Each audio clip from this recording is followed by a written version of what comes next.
एक नज़र उत्तर प्रदेश न्यूज़ पर डालते हैं। जो फिलहाल सौरभ मर्डर केस मेरठ का चल रहा है, इसमें सुनने में आ रहा है जो मुस्कान है जो अपने पति का कत्ल करके उसके लाश के टुकड़े को ड्रम में चुनवा दी थी, अभी वो जेल में बंद है। अब न ही उसके माता पिता उससे मिलने जा रहे हैं, न ही उसके लिए कोई वकील कर रहे हैं।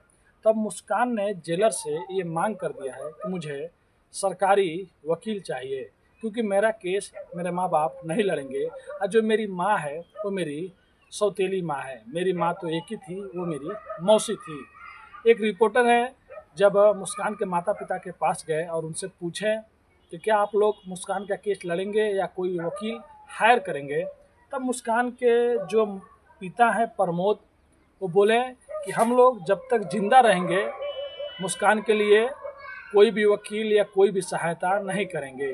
और जो उनकी माँ थी वो भी यही बोल रही थी, अगर आज नहीं तो कल मुस्कान जेल से छूट भी जाती है 10 साल बाद 20 साल बाद, तो कभी भी हम लोग उसको एक्सपेक्ट नहीं करेंगे, क्योंकि उसकी लड़की को भी पालना है और मुझे अपना परिवार भी देखना है।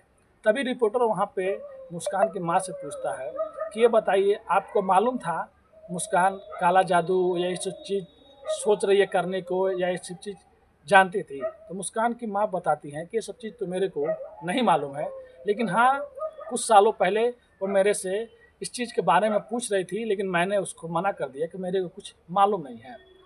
तब वो रिपोर्टर मुस्कान के पिता प्रमोद से पूछता है कि क्या साहिल जो था वो सौरभ का सिर और हाथ लेकर रात को चला जाता है, तो क्या वो तंत्र मंत्र के लिए लेके जाता है, काला जादू के लिए? तब मुस्कान के जो पिता प्रमोद हैं वो बताते हैं कि उतना मैं सिक्योर तो नहीं हूँ, लेकिन जहाँ तक लग रहा है देखने में आया है कि तंत्र मंत्र के लिए ही ले गया था। और उसके बाद वो लोग नशा भी 2 साल से कर रहे होते हैं। तब मुस्कान के माता पिता जो हैं वो लोग साफ साफ ये कह रहे हैं कि मुझे अपनी लड़की से कोई भी वास्ता नहीं है, चाहे वो जेल में रहे चाहे वो कहीं पे भी रहे। और सबसे ज़्यादा रोने वाला उस टाइम 18 तारीख को जब मुस्कान पहली बार अपने माता पिता को बताई, तो सबसे पहले जानने वाले यही लोग थे, क्या उनका दामाद अब इस दुनिया में नहीं रहा, क्योंकि उनकी बेटी ने ही बताया था। जब वो रिपोर्टर आज तक कमा के ये पूछता है कि ये बताइए, सौरभ ही आप लोगों का घर का खर्चा चला रहा था, तब मुस्कान की माँ जो है इस बात से पलट गई कि ये सब चीज़ झूठ है। और ऑलरेडी पहले से ही मुस्कान के पिता जो है वो सराफा में एक जो सोने चांदी का जो ये सब होता है वहाँ पे एक कारीगर है, अच्छे खासे पैसे कमाते हैं, और कुछ जगह थी वो बेच कर उन्होंने घर बनाया है।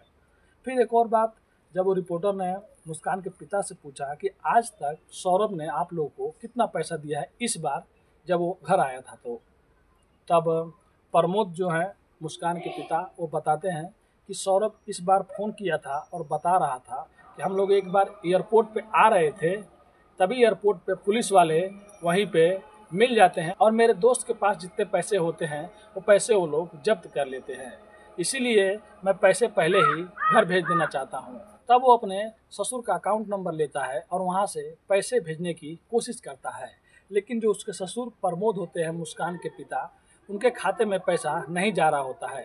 तभी उसके बाद वो अपने साले का अकाउंट नंबर लेता है और साले के अकाउंट में कुल 1 लाख रुपए भेज देता है। लेकिन जैसे ही सौरभ इंडिया आता है और जिस दिन बर्थडे रहता है मुस्कान का, आने के 1-2 दिन बाद या उसी दिन वो अपने साले को फ़ोन करता है और फ़ोन करने के बाद बोलता है कि मुझे पैसे चाहिए 40,000 रुपये, तुम निकाल के ला के मुझे दे दो। उसी टाइम जो मुस्कान का भाई रहता है वो 40,000 रुपये ला के सौरभ को दे देता है। और सौरभ के मर जाने के बाद जब मुस्कान ये बताती है कि मैं घूमने जा रही हूँ और सबको मैसेज करती है, यानी कि 4 तारीख के बाद जो शिमला गई होती है, तब वो वहाँ से मैसेज करती है सौरभ के मोबाइल से अपने भाई को और बोलती है कि तुम सुरभि के अकाउंट में 40,000 रुपये ट्रांसफ़र कर दो या 40,000 रुपये उसके अकाउंट में तुम भेज दो। अब कैसे भी करके 40,000 रुपये फिर से सौरभ का पैसा मुस्कान अपने भाई से ले लेती है सौरभ बन के। अब इधर तो इन लोग को ये मालूम है मैंने तो एक बार 40,000 रुपये दे दिया और एक बार 40,000 रुपये दे दिया। तो ये आज तक का एक रिपोर्टर है जो भाई साहब इन लोग से पूछ रहे थे, तो उसमें ये लोग बता रहे थे। तो आज की कहानी यहीं पे ख़त्म होती है। लेकिन आप लोग सोच सकते हैं, जो पत्नी जो इतनी बड़ी गलती कर दी हो, आज भी उसका वैसा की वैसा ही दिमाग है। और आज की कहानी यही थी दोस्तों। अब आगे देखते हैं इस कहानी में क्या मोड़ आता है और क्या उसको सरकारी वकील मिलता है, क्या कितने साल जेल में वो रहती है।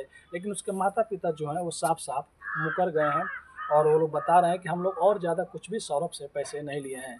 तो फिर इस कहानी में कोई नया मोड़ आता है, कुछ अलग आता है तो मैं आप लोग को ज़रूर बताऊंगा। उससे पहले मैं अभी आप लोग से अलविदा लेता हूँ। धन्यवाद।